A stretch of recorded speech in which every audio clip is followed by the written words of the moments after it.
কিরে বিশু, তুই চাঙ্গের উপর উঠে বয়ে রয়েছিস কে? তুই না গেলি তোর গার্লফ্রেন্ডের লগে দেখা করতে? আজকে আমার মন ভালো হাই হাই, তোর থুতা মোতার কি হইছে? কি হইছে তোর থুতায়? চাঙ্গা মেগায় রয়েছিস কে? হ্যাঁ দেখি তো থুতাটা, দেখি কি হইছে। কি তোর গার্লফ্রেন্ড কি তোরে সেকা দিছে? আজকে আমার মন ভালো নেই। দেখি এদিক তাকা তাকা। হাই হাই হাই হাই, তোর থুতা কি হইছে মিশু? হ্যাঁ, থুতা এরম ব্রেক করছে কেডা? গার্লফ্রেন্ডে কিস করে হইছে এরকম? দেখি এদিক তাকা তো, ভালো করে তাকা। আবার মিট মিটাই ঘুমাইস কে?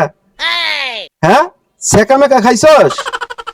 এই মিশু, এই সিয়াম দেখ, এই মিশু দেখ ওর গার্লফ্রেন্ডের সাথে দেখা করতে আয়া সেকা মেকা খায়া কেমন চাগায় ঘুমাই রয়েছে মাচার উপরে। দেখ দেখ, একবারে বিরো হয়ে শুয়ে পড়ছে। কিরে বেড়া, তোর গার্লফ্রেন্ড কার একদম নিয়ে ভাইগে গেছে? হ্যাঁ, পাশের বাড়ির যে বিড়ালটা আছে এটা নিয়ে ভাইগে গেছে নাকি? নাকি তোর লগে কথা কয় তো গার্লফ্রেন্ড? দেখ, গার্লফ্রেন্ডের কথা কইছে লাভ দিয়ে উঠছে। সিয়াম দেখছস? দেখ কিরকম করে। আজকে আমার মন ভালো নেই। এই তোর গার্লফ্রেন্ড তোরে শেখা দিছে? হ্যাঁ, আবার চোখ মিটি মিটি করে। কান্দোস নাকি? যাক যাক, কান্দোস না। আরে বেটা, গার্লফ্রেন্ড একটা যাবে 10টা আইবো, সমস্যা কি? কিন্তু তোর থুতা মুতা এরকম ব্রেক করলো কেমনে? হ্যাঁ, তো থুতা বেসা কি দিছে? আরে তোর থুতা মুতা কি করছে এটা? হ্যাঁ, সমস্যা নাই, টেনশন করিস না। তোর গার্লফ্রেন্ড একটা যাবে, আমি 10টা তোরে বাউ করে দেবো।